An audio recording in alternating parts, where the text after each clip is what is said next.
Oh my goodness, Susan, where's the outdoor unit of the air conditioner? Well, for someone like you, Emily, having an AC is too luxurious, and you don't really need it, huh? Said my mill, Susan, who disposed of the outdoor unit of the AC during the scorching summer days while I was at work, without saying anything to me. You're saying I have to endure this scorching heat without AC? Of course, you do. Well, I'm off to Singapore tomorrow, so take care of the house, will you? Seemed so thrilled to be able to harass me, she left the house carrying a large suitcase, skipping along the way. Remember this, I'll make sure you regret it. 3 days later. Susan, having returned from her trip, frantically called me nonstop. You didn't. You couldn't have. Yes, exactly. You brought this upon yourself. I was wrong. I'm so sorry. She cried out in madness. My name is Emily, currently 28, working as a caregiver. My husband, Jake, is 30 years old. He works as a doctor in a welfare facility. Our meeting goes back 5 years. Jake was incredibly serious at work and kind to both the patients and staff, making him very popular. Back in the time, I was 23 and a new employee there. I made a lot of mistakes and got scolded by my seniors often, so I often wondered if it's okay for someone like me to keep working here, and it got me down. It was Jake who approached me during those times. He quietly came over to my side. What's wrong? Tired? A little sweet might cheer you up. Is this? Yes, candy. It's delicious. Like a friendly aunt from Chicago, Jake would always have candies coming out of his lab coat. His playful demeanor made me laugh despite myself. You look cute when you laugh. Hang in there, newbie. With that, he waved and went back to his work. Could any woman not fall for such a kind and playful doctor? I fell for him so quickly that I couldn't help but think I was in love. Being straightforward when I liked someone, I aggressively pursued him. He eventually gave in to my push, and our relationship started. And a year later, Jake proposed to me, and we decided to get married. I'm looking forward to a happy married life. However, when we went to his parents' house to meet my future in-laws before our marriage. Actually, my mom is a bit eccentric. If she says something rude, I'm sorry for that in advance. Leave her words alone. Jake had warned me beforehand. What kind of person is she? Feeling anxious, I rang the doorbell. Immediately, Jake's parents came out. Oh, Jake, it's been a while. Are you well? No health issues? Yay, it's been a while. I'm good. How about you two? We're fine. It's great to see your face after so long. Am I invisible to her? That's how much Jake's mother ignored me. Hello. Nice to meet you. Summoning up the courage, I approached Susan, and with a furrowed brow, she finally turned her gaze towards me. But she didn't say anything in response. What? Ignored. And then, as soon as she turned her gaze back to Jake, her expression brightened up. Come on, Jake. Come in, come in. It seemed like Susan was only interested in Jake. I was instantly disheartened by her light jab. When we entered the house, my future Phil, George, was also there. My name is Emily. I'm here to formally introduce myself since I'm marrying Jake. Nice to meet you. Thank you for coming all this way. Don't be so formal. Relax and make yourself at home, George said with a warm smile. Unlike Susan, he made an effort to engage me in conversation and ease the atmosphere. I thought how calm and kind he was, just like Jake. However, Susan showed no interest in me afterwards. She only spoke to me once to say, "You have such a plain face," and didn't try to engage in any further conversation. Jake and George somehow mediated, and the day came to an end, but I was still feeling uneasy. That night, I confided in Jake. "Do you think your mom hates me? I just couldn't talk to her well." It's not like that. My mom is just sad about her only son getting taken away. Emily, you did nothing wrong. "Really? I'm still worried." Don't worry. Even after we're married, we won't have to interact with my parents that much. Since our home was far from my in-laws, we'd only meet for major holidays. I decided to accept the occasional interaction. Despite the ups and downs, Jake and I managed to get married. Now, we have a 3-year-old daughter, Lucy, and we're living happily. But one day, a comment from Jake disrupted our peaceful life. My dad's care has been tough on Mom. She wants us to live with them for a while. What do you think? 2 years ago, George became paralyzed from the waist down due to an accident. It was sad to think of such a kind man in that state. Susan is taking care of George on her own now, but both of them are at the age of 55, not that young anymore. I heard from Jake that George can't work anymore, and I knew Susan's burden has become heavier. Susan, struggling to provide care on her own, found life becoming challenging both physically and financially. It seems she tearfully pleaded with Jake to move in and help out. Despite my reservations about Susan, we couldn't just leave her be after such a heartfelt plea. "Okay, I'm a caregiver, so if there's anything I can help with, I'll pitch in. Plus, I love your dad and want to support him." Really? "Yes, just let them know that I have work and taking care of Lucy on my plate. I'm happy to help within reasonable limits." Of course. If anything's too much, just tell me. So, we quickly started living with my in-laws. Emily, I'm sorry for the inconvenience. I'm so sorry. It's all because of my accident.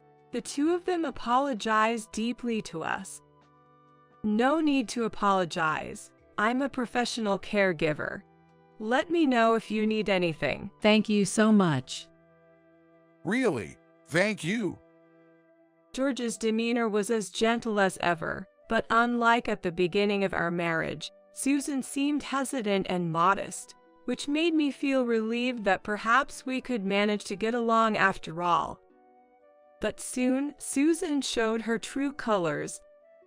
When I got home from work, Emily, hurry up and make dinner. I'm starving. George needs his diaper changed. Is this place even clean? Susan started ordering me around for meals, cleaning, and caregiving, while she frequently went out. George stayed in his room, unaware of her behavior. And with Jake being a busy doctor, most of the time at home was spent with Susan, Lucy, and me. Another issue. That is because Susan has quite a few likes and dislikes. She dislikes raw fish, eggplants, bell peppers, and cheese.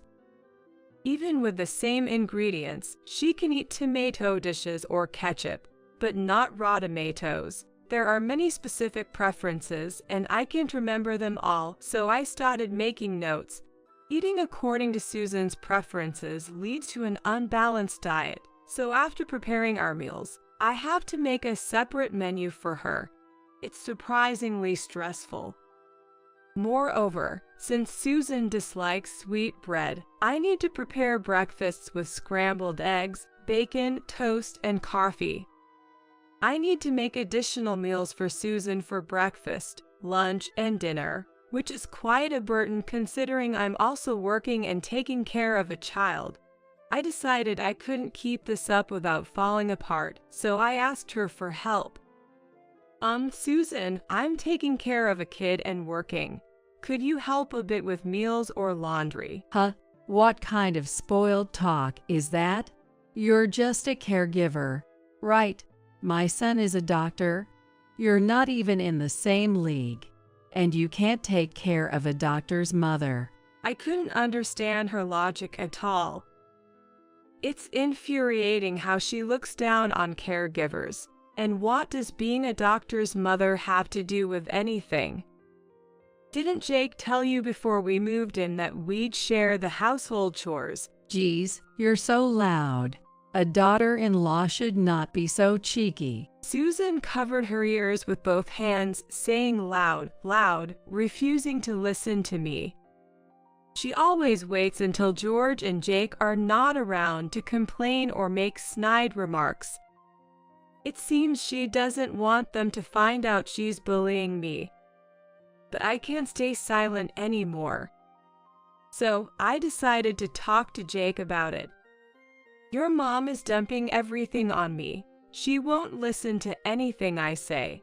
Can you at least ask her to prepare her own breakfast during the busy morning hours? She's really troublesome. Sorry for the inconvenience. I'll talk to her right away. Jake went to talk to Susan immediately. After a while, persuaded by Jake, Susan came to me. Emily, I'm sorry for the trouble. Jake told me I've been taking advantage of your kindness too much. I'm sorry. She apologized and promised to start actively helping from tomorrow. Honestly, her sudden compliance made me suspicious. Oh, no, it's okay. It would be great if we could cooperate and live together harmoniously. Right? Thank you. The next morning, as promised, Susan got up earlier than usual and prepared breakfast. Seeing her like that, Jake and I were relieved, hoping we could finally live together in cooperation. But a few days later, Jake was on a night shift, not coming home all day. After work and picking up Lucy from preschool, I hurried home to prepare dinner. Then, Susan suddenly stepped on my foot. Ouch! Hey, what are you doing? Oh my, sorry, I didn't mean to. I didn't realize your foot was in such a place, she said, laughing. How could she not notice my foot? It was clear harassment. You knew my foot was there, didn't you? Did you do it on purpose? Oh, come on, what an awful thing to say. I would never do such a thing. Someone snitched on Jake, and karma hit back, didn't it? Susan chuckled. I see. It seems Susan is still angry about that day. The day I talked to Jake about her. I only told the truth. The worst daughter-in-law ever. You got me scolded by Jake. And don't tell George either. It's complicated, you know. You understand what'll happen if you snitch again, right? She glares at me with such intensity that it's overwhelming. Okay, I understand. Humph, good if you do. I'm so fed up that I can't even come up with a response. If she didn't want it known, she shouldn't have said anything. Well, if stepping on my foot satisfies her, then I try to guess it's fine. However, one day after work, I tried to turn on the AC in my room with the remote. No matter how many times I pressed a power button, it wouldn't turn on. Today is a scorching hot day in August. It's so hot that without air conditioning, you'd get heat stroke. Mommy, it's so hot. I'm sorry, Lucy, just a minute, okay? As I was worried that it might be broken, Lucy kept complaining about the heat, saying it's hot, hot. Watching us, Susan for some reason has this smirk on her face. Suspicious. That look on her face, she must have done something. I went to check the outdoor unit on the balcony, suspecting she might have tampered with it. And, believe it or not, the outdoor unit has completely gone.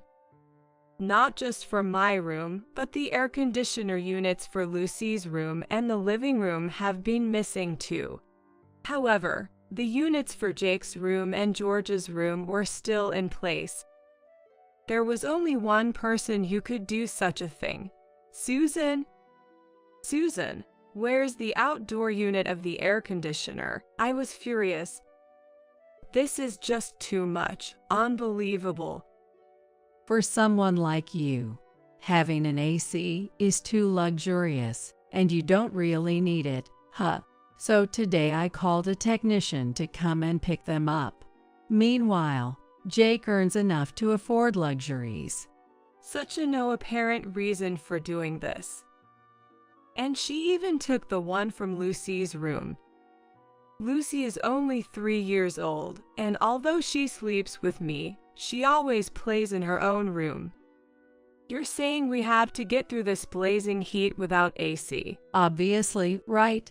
Well, I'm off to Singapore with friends, so take care of the house. Enjoy the heat with no AC at home, if you can. Saying that, Susan left George, me, and Lucy behind. Seemed so thrilled to be able to harass me, she left the house carrying a large suitcase, skipping along the way. Remember this, I'll make sure you regret it. Susan's trip was supposed to be for 2 nights and 3 days, so she wouldn't be back for the next 3 days. During that time, I took a certain action. 3 days later, Jake, Lucy, George, and I had all left the in-laws' house.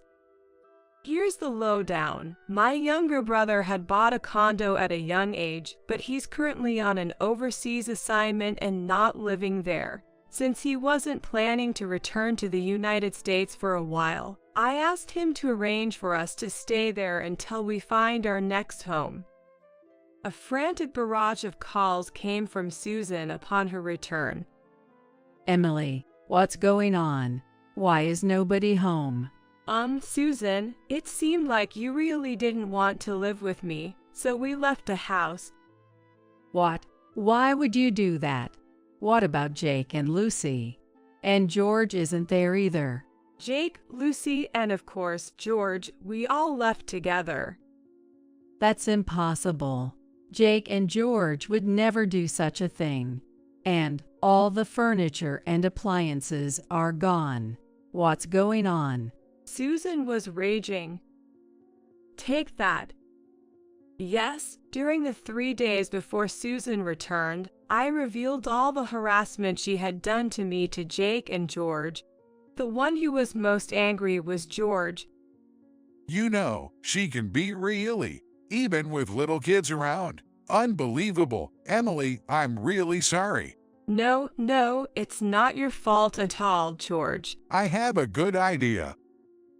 Are you sure? Should we really do something like that? Yes, I've made up my mind.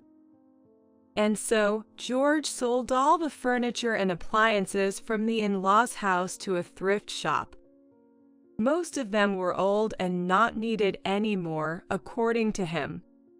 More than anything, he wanted to make Susan regret her actions.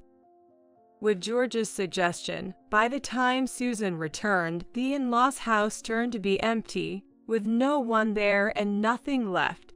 Given the circumstances, it's not surprising that Susan is calling in a panic. Did you really tell everything to George and Jake? Yes, that's right. Both George and Jake were quite upset.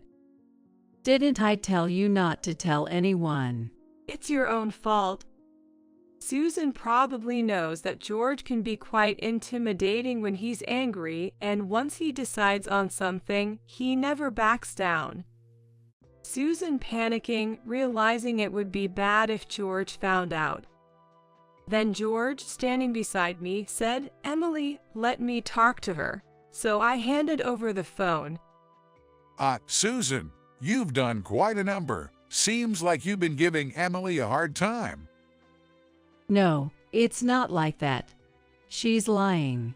Really? Emily's lying. I can hardly believe that. And Susan, who were you traveling abroad with? What kind of question is that? Friends, what does it have to do with anything right now? I was even puzzled by George's questioning. Friends, huh? You're a liar. I know that much. What? What do you know?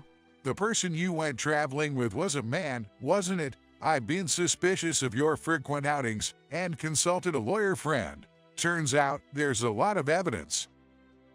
Why, that's a lie. With that, I want a divorce. Jake and I, who hadn't been told anything, were shocked beyond belief. Divorce. Yes, that's right. You seem to have a good time taking advantage of the fact that I couldn't move. I can't go on with someone so heartless, so I decided to get divorced. I've already filled out the divorce papers. You can find it in my room. To think Susan was having an affair at 55, this was news to me. That's why she was going out so often. I was wrong. I'm sorry. Susan cried out in madness. But George's decision seemed very firm, and her cries didn't reach him. I've already decided. Oh, and all that furniture and appliances were too luxurious for you, right? So I got rid of them. George echoed the words Susan had once said to me. Hearing those familiar words, Susan was momentarily speechless. Please wait. I'm sorry. I'm sorry. Susan was frantically apologizing, but George hung up, ignoring her words. It seems her actions were unforgivable to him. Jake was shocked by his parents' sudden divorce, but seemed to accept it as inevitable. Soon after, Susan and George divorced quickly. Despite her cries, "I couldn't manage without you," Jake and George, neither of them would ever listen to her again.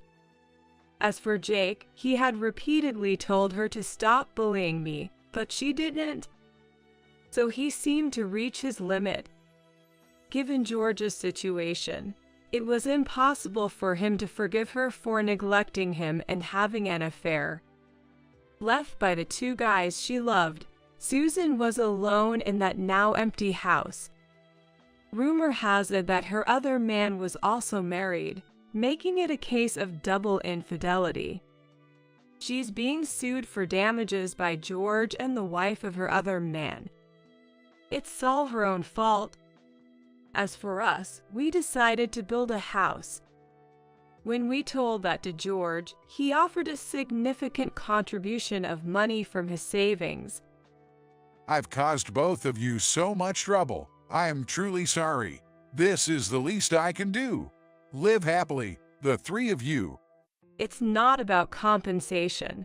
You've done nothing wrong, George, and it's not just the three of us. Let's live together, all four of us. George, surprised at first, seemed very moved by my words. So have you say such things? Jake has found himself a wonderful wife. See, Emily is a great wife. As she said, let's all live together, Dad. Thank you. Really, thank you. Thus, the four of us began living together. A year has passed. After that, George continued his rehabilitation with determination, not wanting to be a burden on us. He can now walk and use the restroom by himself. Today, Lucy turns 4. Lucy, happy birthday. Happy birthday. Happy birthday. We all celebrated her birthday. It was truly a happy time. I believe such happy days will continue forever.